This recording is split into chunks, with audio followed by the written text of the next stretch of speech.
मित्रों, अहंकार व्यक्ति के सोचने समझने की क्षमता का विनाश कर देता है। पर जब यही अहंकार भगवान के भक्तों को घिरता है, तब भगवान स्वयं उनका अहंकार नष्ट कर देते हैं। एक ऐसी ही कथा है जिसमें भगवान श्री कृष्ण ने श्री हनुमान जी की सहायता से सत्यभामा, गरुड़ और सुदर्शन चक्र का अभिमान चूर चूर कर दिया था। नमस्कार दोस्तों, मेरा नाम है विजय और आप सभी का हमारे YouTube चैनल पर एक बार फिर तहे दिल से स्वागत है। तो दोस्तों, अगर आप सच में भगवान श्री कृष्ण के भक्त हैं तो वीडियो को एक लाइक कर दीजिए एवं कमेंट में एक बार लिख दीजिए जय श्री कृष्णा।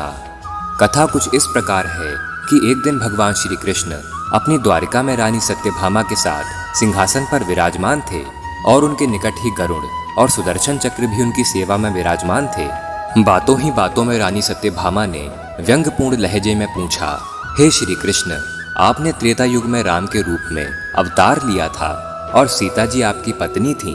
क्या वे मुझसे भी ज्यादा सुंदर थीं? भगवान सत्यभामा जी सवाल का जवाब देते उससे पहले गरुड़ बोल उठे, हे भगवान, क्या इस दुनिया में मुझसे भी ज्यादा तेज गति से उड़ने वाला कोई दूसरा है? तभी सुदर्शन चक्र से भी रहा नहीं गया और वह भी अपनी भाषा में बोल उठे कि हे भगवान, मैंने बड़े बड़े युद्धों में आपको विजय श्री का स्वाद चखाया है। क्या संसार में मुझसे भी ज्यादा शक्तिशाली कोई है?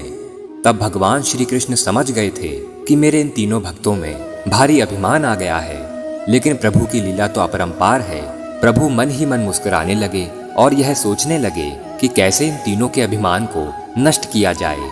तब श्री कृष्ण ने एक फैसला लिया और बोले, हे गरुड़, तुम जल्दी से जाओ और हनुमान जी को यहाँ बुला लाओ और उनसे कहना कि भगवान राम माता सीता के साथ आपकी प्रतीक्षा कर रहे हैं और आपको शीघ्र ही बुलाया है। तब गरुड़ श्री कृष्ण से आज्ञा लेकर हनुमान जी को बुलाने के लिए उड़ चले। इधर भगवान श्री कृष्ण ने सत्यभामा से कहा कि देवी, आप देवी सीता के रूप में तैयार हो जाएं। और श्री कृष्ण ने राम जी का रूप धारण कर लिया था। तब श्री कृष्ण ने सुदर्शन चक्र को आज्ञा देते हुए कहा कि तुम महल के प्रवेश द्वार पर पहरा दो और ध्यान रहे कि मेरी आज्ञा के बिना कोई महल में प्रवेश न कर पाए। तब भगवान श्री कृष्ण की आज्ञा लेकर सुदर्शन चक्र महल के प्रवेश द्वार पर खड़े हो गए। उधर गरुड़ हनुमान जी के पास पहुंच खड़े हो गए और हनुमान जी से कहा, हे वानर श्रेष्ठ श्री हनुमान, भगवान राम माता सीता के साथ द्वारिका में आपका इंतजार कर रहे हैं और आपको बुला लाने का आदेश दिया है। आप स्वयं मेरे साथ चलिए, मैं अपनी विशाल पीठ पर बैठाकर आपको शीघ्र ही वहां ले जाऊंगा। तब हनुमान जी ने उनसे कहा, आप चलो, मैं आता हूँ। गरुड़ ने मन ही मन विचार किया कि हनुमान जी तो वृद्ध हो चले हैं, यह कैसे जल्दी पहुंचेंगे। किंतु हनुमान जी के कहने पर गरुड़ द्वारका की ओर उड़ चले। लेकिन जैसे ही वह महल में दाखिल हुए, वहां पहले से मौजूद हनुमान जी को देख उनके होश उड़ गए और हनुमान जी को पहले से मौजूद देखकर गरुड़ का सर शर्मिंदा से झुक गया। तभी श्री कृष्ण ने राम के रूप में हनुमान जी से कहा, हे पवन पुत्र, आप बिना आज्ञा पाए कैसे महल में प्रवेश कर सकते हो? क्या तुम्हें किसी ने प्रवेश द्वार पर रोका नहीं? तब हनुमान जी ने हाथ जोड़ते हुए, सिर झुकाते हुए अपने मुखमंडल से सुदर्शन चक्र निकालकर प्रभु के सामने रख दिया और बोले, हे भगवान, क्या आपसे मिलने से मुझे कोई रोक सकता है? इस चक्र ने मुझे रोकने का तनिक प्रयास किया था, इसलिए मैं इसे अपने मुखमंडल में रख आपसे मिलने आ गया। आगे हनुमान जी ने कहा, हे प्रभु, आप ही श्री कृष्ण के रूप में मेरे राम हैं।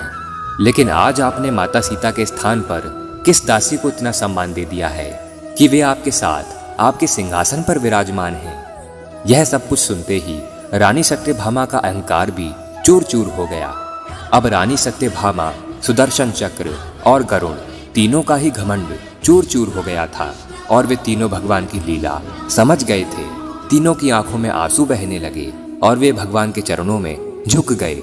आशा करता हूँ कि आपको हमारी यह वीडियो पसंद आई होगी। अगर पसंद आई है तो वीडियो को एक लाइक कर दीजिए एवं कमेंट में एक बार लिख दीजिए जय श्री कृष्णा।